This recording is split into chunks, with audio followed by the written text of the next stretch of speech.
In this video, I'm going to explain to you how you can make more progress and more growth in a single week than most people make in a year. The truth is that most people operate out of fear, and most people are avoiding facing hard truths. Most people are avoiding learning from their experiences. I love the concept from Dr. David Hawkins that we all have millions and millions of experiences, but even with having millions of experiences throughout our lives, we don't learn very much. We cling to our old ways. We cling to our old belief systems. There's also another great quote from Dr. Stephen Covey where he says, people are climbing the ladder of success only to find that it was leaning against the wrong wall. They were working so hard to get there. Making progress externally and making genuine progress as a person are two different things. You could achieve all sorts of goals, but you might not actually be making progress as a person. You might be actually just looping your past. You might be doing everything you can to avoid facing the truth. And so everything you're doing is actually to avoid something you don't want. So it starts by actually defining what true progress is. True progress, I love the quote, all progress starts by telling the truth. True progress means you're actually becoming more conscious as a human being. You're becoming more aware. You're letting the unconscious become conscious. You're becoming more aware of your own patterns, your own addictions, your own habits, the things that are driving you. We're all being driven by something, whether it's avoiding something we don't want or approaching what we do. We might be trying to prove ourselves to our parents, trying to overcome the past, whatever it is. And in this video, I'm going to define elements of a week where if you apply these elements, if you apply these principles in a week, it's actually quite easy to make more progress in a single week than most people make in a year, because again, most people are not making massive progress each week. Most people are on autopilot, or they're dealing with urgent battles. There's a great quote from Robert Greene. He said, most people out of fear limit their views of the future to a narrow range, thoughts of tomorrow, perhaps a few weeks ahead. We are generally dealing with so many immediate battles that it is hard for us to lift our gaze above the moment. It is a law of power, however, that the further and deeper we contemplate the future, the greater our capacity to shape it to our desires. The more conscious you become as a human being, the more you can consciously create who you are. The more you can consciously create your own life, your own experiences. You're no longer unconsciously creating your life without knowing why there are patterns that keep coming up. You become more aware of those patterns. You become aware more of who you are. You untangle and you shed many layers. So let me go ahead and jump into the elements of a week that if you apply these elements, you will start growing exponentially each week. The first principle for achieving more in a single week than most people do in a year is giving yourself lots of time, giving yourself a few hours a week for just honesty and introspection. This could be time walking and thinking without having constant inputs, without needing to have, except for maybe some peaceful music, but not having inputs. You're actually giving yourself time to think, to reflect, to introspect, to look at your life and to be really honest with yourself. All progress starts by telling the truth. If you're not being honest with yourself, but if you're not giving yourself time to think, time to reflect, time to analyze your life, time to analyze the forest and the trees, if you're not giving yourself space to think and to introspect and to learn about yourself, to review the patterns of things that are going on, but also to look at the direction you're going. There's a really good quote from J.M. Barrie. He is the playwright who wrote the original version of Peter Pan. He said, the life of every person is a diary in which he keeps one journal while meaning to write another. His most humble hour is when he compares the volume as he's writing it with what he wanted it to be. So all of our lives are a diary or a journal, which we're currently creating while we were wanting to write something else. And so our humblest hour is when we're comparing what we have been writing in terms of the diary of our lives, and we compare it to what we wanted it to be or what we vowed it would be. If we actually listen to ourselves, if we peel away the layers, it's kind of like Michelangelo stripping away the layers of the David. The Pope asked Michelangelo, how do you have such genius, in creating the David, the statue of David? And he said, it's easy. I just take away everything that's not David. Well, you have to strip away a lot of what your current identity is, what your current personality is, what your current goals are. Strip that away. That's a lot of what all progress starts by telling the truth, being honest and starting to untangle things and starting to realize, oh, this is why I've been doing things this way. Oh, this is the pattern that I didn't realize was happening. Oh, this is what I've been creating and contributing to in my life, whether it's in your relationships, in your income, etc. Oh, I was totally committed to this story or this idea of the past or this idea about those other people. You start to just become honest. And so a key element, obviously, of having a week where you're making rapid progress towards your future self and also towards just making genuine evolution as a person is giving yourself plenty of time regularly, daily, but also just often. Could be in your journal, it could be out walking, but this is really the true essence of meditation. Meditation is really two things. It's about getting really honest with yourself, peeling away the layers and becoming aware. It's also about consciously creating. It's about visualization and ultimately creating what you want. Those are the two aspects of becoming conscious, is becoming more aware of yourself and then becoming more conscious of what you want and creating that in your life. So if you're not taking time in your week on a daily basis, it might be 15 to 30 minutes in the morning or at the end of the day. Most people, as soon as they wake up, they plug straight back into the matrix. They're giving themselves low level dopamine. They're being reactive to everything around them. And then at the end of the day, they're doing the same thing. They're never actually fully living. They're just always reacting, responding. They're always at surface level. They're never going deep into flow. They're never fully on, never fully off. They're just bouncing from thing to thing. They're a bunch of subconscious loops. And then your brain, while you're sleeping, ultimately is where where most of the deep learning happens. And because people haven't been deep thinking, learning, introspecting, and reframing just who they are and what life is all about, and then they're not getting deep sleep because of their habits around technology, then they're not transforming a lot. But if you can spend less time plugged in, less time with less inputs, and more time genuinely just thinking, reflecting, reviewing, observing, honestly, also having good conversations with key people and getting feedback from the outside world, from those who you trust and those who you care about, being honest about what they see that you might be blind to. If you're willing to expose yourself, and exposure is a key principle of learning and growth. If you're willing to expose yourself rather than hide from the truth. If you're a lot of people, they just don't want the truth. They don't want to expose themselves. They don't want to expose themselves to their own truth. But they also don't want to expose themselves to other people. If you're willing to expose yourself to other people, in other words, you expose your faults, your fears, your dreams, and also if you let other people expose aspects of yourself that you don't want to see, wow, you can make real progress. Maybe a real honest conversation with yourself or with someone else might lead to more progress in a day or in an hour than many people experience in a full year of staying unconscious. Principle number 2 of achieving more and growing more, true growth, true transformation in a single week than most people do in a year, is giving yourself lots of time for high quality learning, actually giving yourself time to listen to material that stretches you, material that challenges you, material that reshapes your worldview. Our input shapes our outlook. Our input shapes our worldview. You yourself, the person who's watching this or listening to this, you have a map of the world. You have a view of the world, which you don't see the world as it is. You see the world as you are. We all have a subjective view of reality. None of us see the world objectively. And you're constantly reshaping that view of reality by what you're letting in. As a whole, most people consume entertainment-based media or just very low-level media, news feeds. Most people's input is around 80% entertainment, and it's low-level entertainment, and maybe 20% or less education.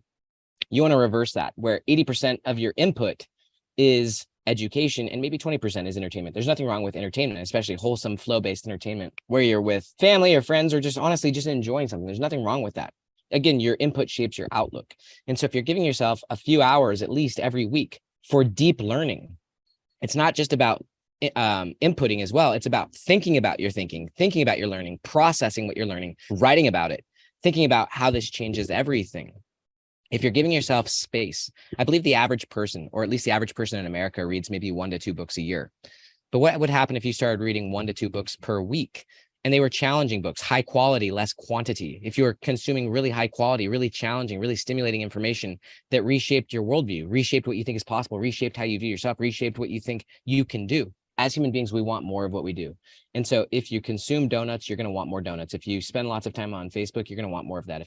We always want more of what we're doing. And so when you actually start learning, your brain's going to want to do more learning. Your brain's going to want to transform more.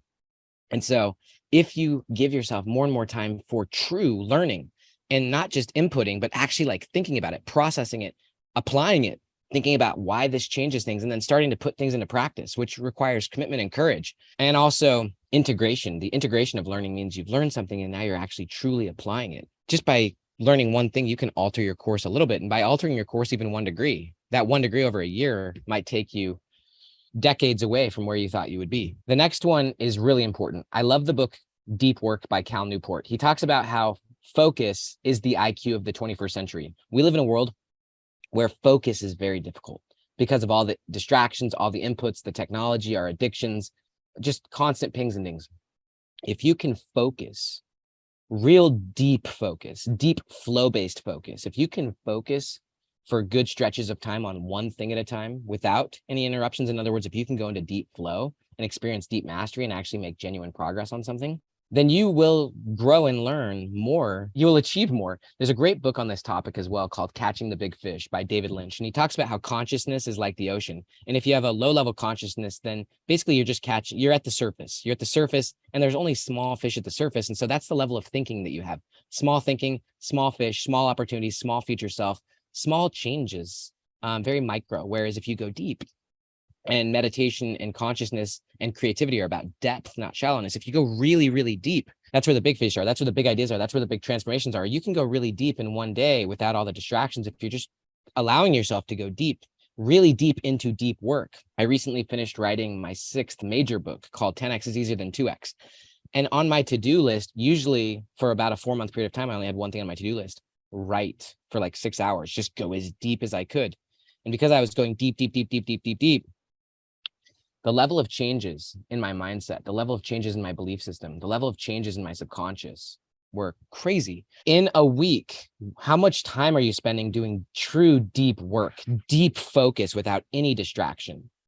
How many hours did you spend focusing on one thing without any ping or ding, without any distraction, just going really deep into your thinking, really deep into learning, really deep into creating? If you invest even 5 hours or 5 to 10 hours of true deep work where you're deep in flow, there's no distractions and you're really only focused on one thing, and it's really focused learning or focused creating, how could you not achieve more than most people? Most people are not doing deep work. They're doing very shallow, distracted work, and they're never really in flow.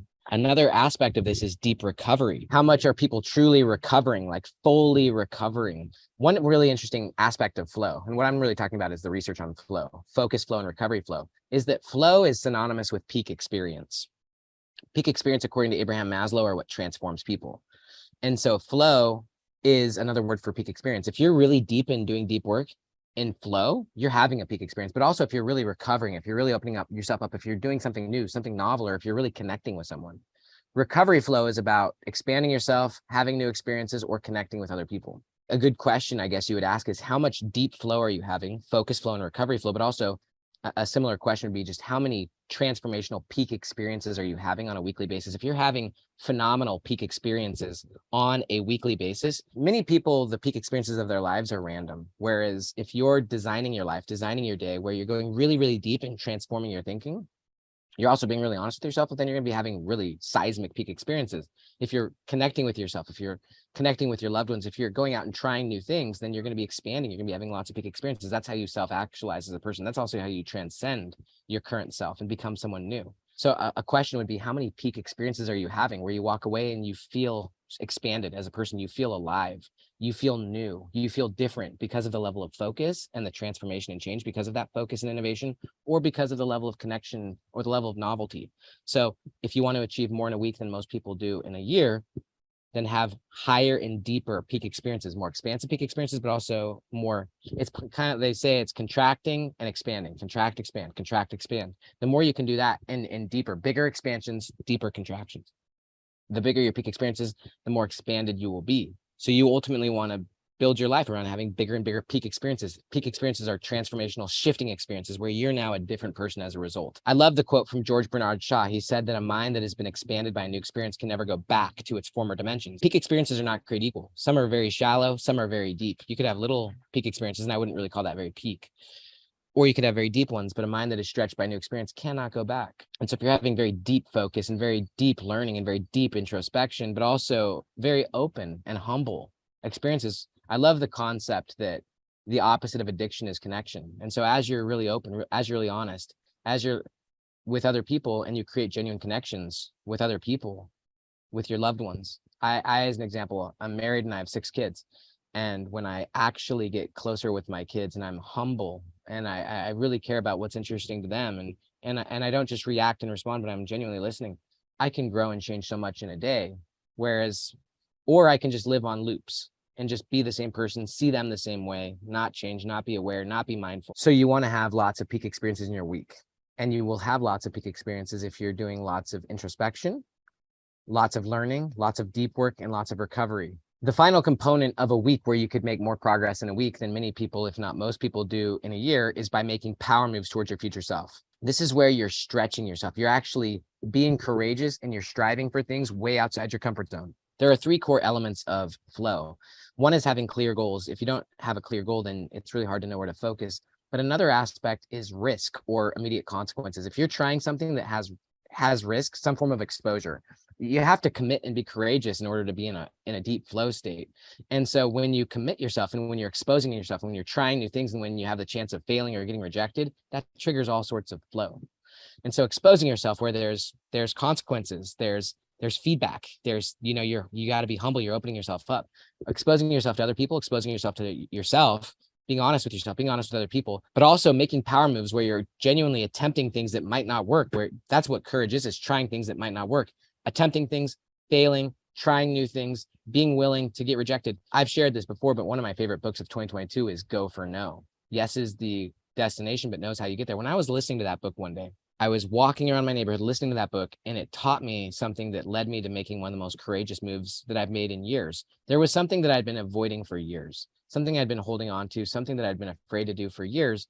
And just by simply going on an hour walk and listening to that book, it gave me the insight, gave me the commitment and the courage to go and do it. And I went and sent an email that terrified me, that had massive repercussions. There was huge exposure on my part and huge potential consequences.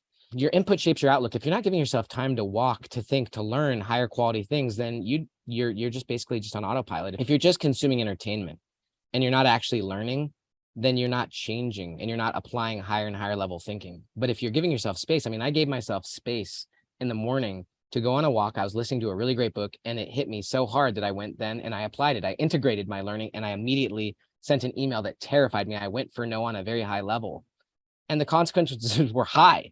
And after I sent that email, all of a sudden, what's crazy is when you act courageously immediately after the fact, because you're so deep in flow, you learn so much. And so if you're not committing to your future stuff, if you're not being courageous towards your future stuff and making power moves and going for no, then you're not transforming a lot. But if you're regularly making courageous power moves with high stakes, with high exposure, with high risk, it's either social risk or economic risk. Like if you're not being courageous and making big decisions and going for no and making power moves towards your desired future self, then you're not advancing very much. And how many people are truly, going for rejection at a high level? How many people are willing to expose themselves and have inner commitment, inner certainty that they're okay? I'm okay. I don't need this opportunity or situation. I'm okay. If I lose this, I'll find some other way. My confidence is in myself and in God. And so these are principles that if you apply, you can achieve more, you can grow more, you can transform more, you can expand more in a week than most people do in a year, maybe even a decade. And if you apply these concepts every week, think about where your life could be in a year. My name is Dr. Benjamin Hardy. I hope you enjoyed this. I hope you have an absolutely beautiful day. Talk to you later.